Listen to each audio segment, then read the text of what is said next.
ओम श्री विष्णु नमः। ओम नमः शिवाय। नमस्कार भक्तजनों, आपका स्वागत है हमारे YouTube ओम भक्ति कथा चैनल पर। भक्तजनों, आज हम आपको भगवान बृहस्पति देव की कथा सुनाने जा रहे हैं। जो कोई भी इस कथा को सच्चे मन से सुनते हैं, उसकी सारी मनोकामनाएं पूर्ण होती है और उनके घर सुख समृद्धि से भर जाते हैं।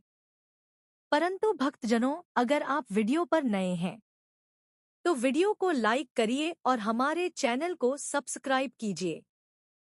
तो चलिए भक्तजनों, कथा की आगे की ओर। प्राचीन काल में एक ब्राह्मण रहता था। वह बहुत निर्धन था। उसके कोई संतान नहीं थी। उसकी स्त्री बहुत मलिनता के साथ रहती थी और ना तो वह कभी स्नान करती और ना किसी देवता का पूजन करती थी। इससे ब्राह्मण देवता बड़े दुखी रहते थे। बेचारे बहुत कुछ कहते थे, किंतु उसका कुछ परिणाम न निकला। भगवान की कृपा से ब्राह्मण की स्त्री के कन्या रूपी रत्न पैदा हुआ और जब वह बड़ी हुई तो वह भगवान पर बहुत विश्वास और भरोसा करती थी। वह प्रतिदिन प्रातः स्नान करके विष्णु भगवान का जाप करती तथा बृहस्पतिवार का व्रत भी करने लगी। अपने पूजन पाठ को समाप्त करके विद्यालय जाती तो अपनी मुट्ठी में जौ भर के ले जाती और पाठशाला के मार्ग में डालती जाती। तब ये जौ स्वर्ण के जो जाते लौटते समय उनको बीन कर घर ले आती थी। एक दिन वह बालिका सूप में उस सोने के जौ को फटक कर साफ कर रही थी कि उसके पिता ने देख लिया और कहा, हे बेटी, सोने के जौ के लिए सोने का सूप होना चाहिए। दूसरे दिन बृहस्पतिवार था। इस कन्या ने व्रत रखा और बृहस्पतिदेव से प्रार्थना करके कहा, मैंने आपकी पूजा सच्चे मन से की हो तो मेरे लिए सोने का सूप दे दो। बृहस्पतिदेव ने उसकी प्रार्थना स्वीकार कर ली। रोजाना की तरह वह कन्या जौ फैलाती हुई जाने लगी। जब लौटकर जौ बीन रही थी तो बृहस्पतिदेव की कृपा से सोने का सूप मिला। उसे वह घर ले आई और उसमें जौ साफ करने लगी, परंतु उसकी माँ का वही ढंग रहा। एक दिन की बात है कि वह कन्या सोने के सूप में जौ साफ कर रही थी। उस समय उस शहर का राजपुत्र वहां से होकर निकला। इस कन्या के रूप और कार्य को देखकर मोहित हो गया तथा अपने घर आकर भोजन तथा जल त्याग कर उदास होकर लेट गया। राजा को इस बात का पता लगा तो अपने प्रधानमंत्री के साथ उसके पास गए और बोले, हे बेटा, तुम्हें किस बात का कष्ट है? किसी ने अपमान किया है अथवा और कारण हो सो कहो, मैं वही कार्य करूंगा जिससे तुम्हें प्रसन्नता हो।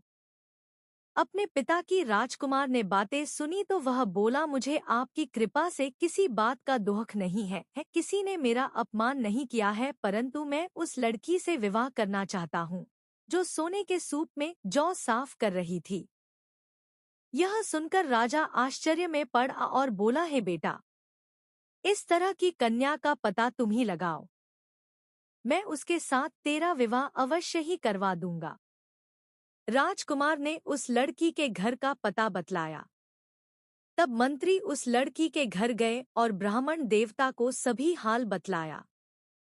ब्राह्मण देवता राजकुमार के साथ अपनी कन्या का विवाह करने के लिए तैयार हो गए तथा विधि विधान के अनुसार ब्राह्मण की कन्या का विवाह राजकुमार के साथ हो गया।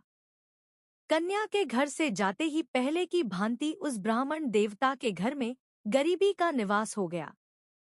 अब भोजन के लिए भी अन्न बड़ी मुश्किल से मिलता था। एक दिन दुखी होकर ब्राह्मण देवता अपनी पुत्री के पास गए। बेटी ने पिता की दुखी अवस्था को देखा और अपनी माँ का हाल पूछा। तब ब्राह्मण ने सभी हाल कहा।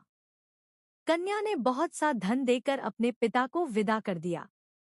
इस तरह ब्राह्मण का कुछ समय सुखपूर्वक व्यतीत हुआ। कुछ दिन बाद फिर वही हाल हो गया। ब्राह्मण फिर अपनी कन्या के यहाँ गया और सारा हाल कहा तो लड़की बोली, हे पिताजी, आप माताजी को यहाँ लिवा लाओ।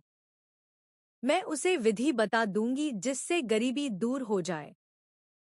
वह ब्राह्मण देवता अपनी स्त्री को साथ लेकर पहुंचे तो अपनी माँ को समझाने लगी, हे माँ, तुम प्रातःकाल प्रथम स्नानादि करके विष्णु भगवान का पूजन करो तो सब दरिद्रता दूर हो जाएगी।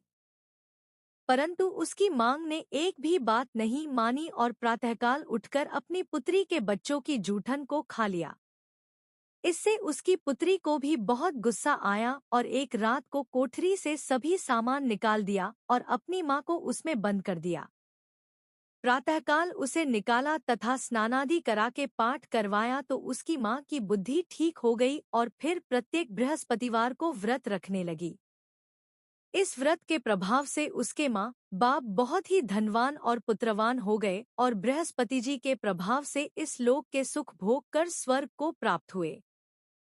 प्रेम सभी बोलिए विष्णु भगवान की जय। बोलिए भगवान बृहस्पति देव की जय।